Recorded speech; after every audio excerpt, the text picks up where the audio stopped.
Mr. President, I rise to express my strong support for Senate Bill 613.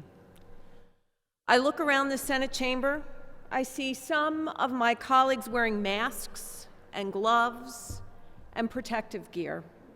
Some of my colleagues, they're voting via Zoom meeting because of unprecedented rules that this body had to pass to address a worldwide pandemic.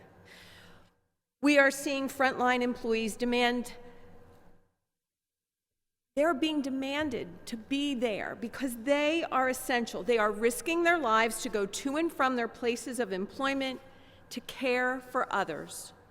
And we are grateful. We are so very grateful for healthcare workers, doctors, nurses, pharmacists, for delivery drivers and grocery and convenience store employees, for nursing home staff, for our first responders, our police, our firefighters, our emergency medical staff. So many brave men and women who are continuing to keep the essential services running in our Commonwealth and all across our country. This truly is a national crisis.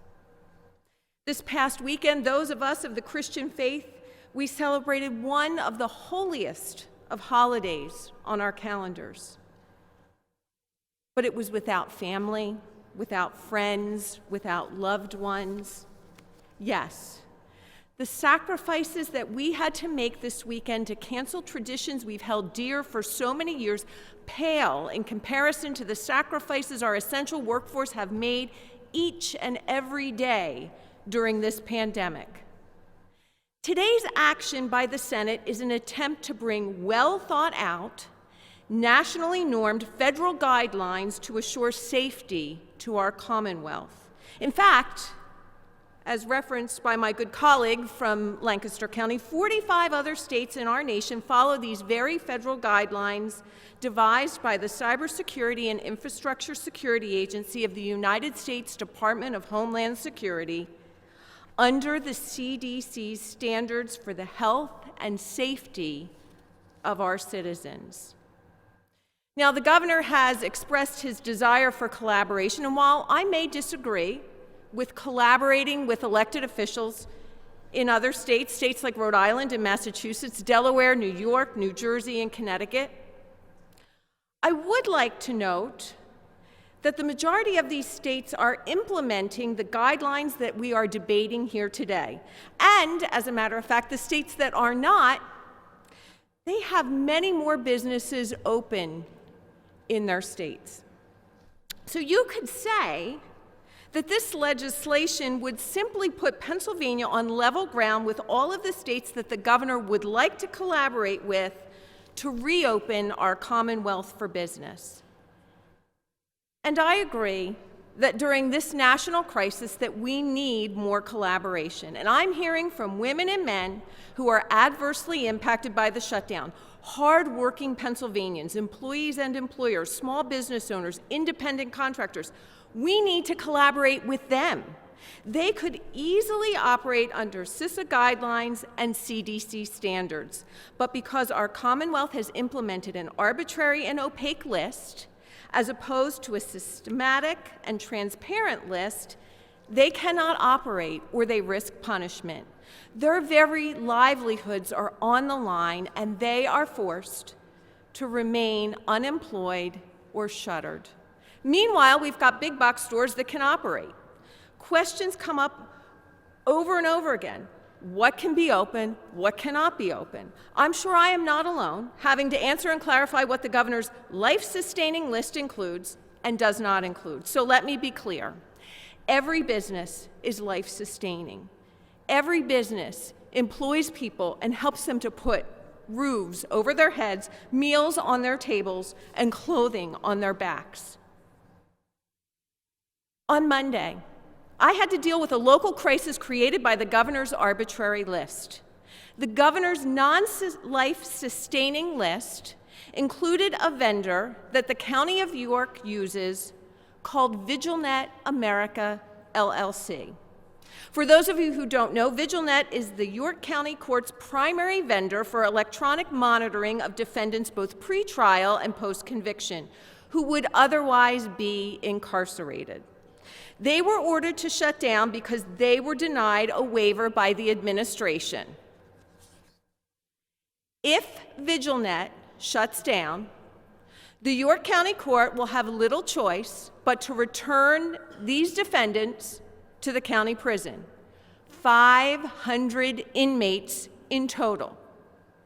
Meanwhile, at the same time, the administration was putting together plans late last week to release inmates from state correctional facilities.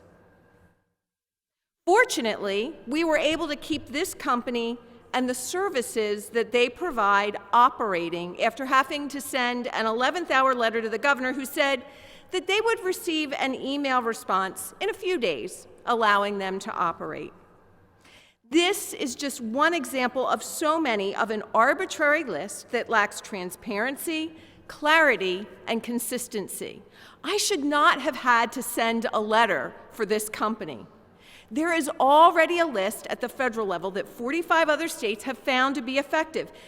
Yet, if we listen to the opponents, we will leave here today and be forced to explain to our constituents again how big box stores can be jammed packed with customers while small businesses that could adhere to CDC guidelines must remain closed.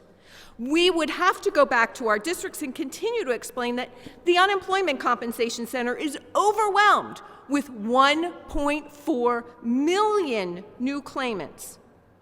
Let me say that again, 1.4 million new claimants, and people cannot get the assistance that they need. Employees who could be working under strict CDC guidelines are instead forced to stay home, wait on hold with the Department of Labor and Industry about their unemployment compensation claim, while 45 other states allow certain industries to continue to operate. In the end, the current process has created more confusion, and that confusion has begun to lead to chaos. And that is why we are here today, to say we want to collaborate with the people of Pennsylvania. We want to collaborate with the governor and the General Assembly. And based on what I am hearing from my constituents, this is the best path forward during this crisis. Protecting public health and worker safety by adhering to CDC guidelines in a place of employment and protecting our economic health, these are not mutually exclusive goals. Now, some of our colleagues have put forward a false narrative here today, that the only way to improve public health is shutting down the economy, and that any improvement to the economy would come at the expense of the public health. Nothing could be further from the truth. Senate Bill 613 charts Pennsylvania on a better path to recovery. It is the same path 45 other states have opted to use following this pandemic. If the governor believes in collaboration, let's collaborate and move away from an arbitrary process that has some companies being granted waivers while other similar companies are denied waivers and stay closed. Let's end the unfairness in the process. Let's end the confusion we're all trying to explain. Let's work together. Let's be transparent and open, and let's be consistent. Let's assure our public health. Let's assure our workforce safety. Let's assure our economic health. As a Commonwealth and as a nation, let's come together to protect lives and adhere to CDC guidelines that red states and blue states, 45 in total, have found to be effective. Let's pass Senate Bill 613. Thank you, Mr. President.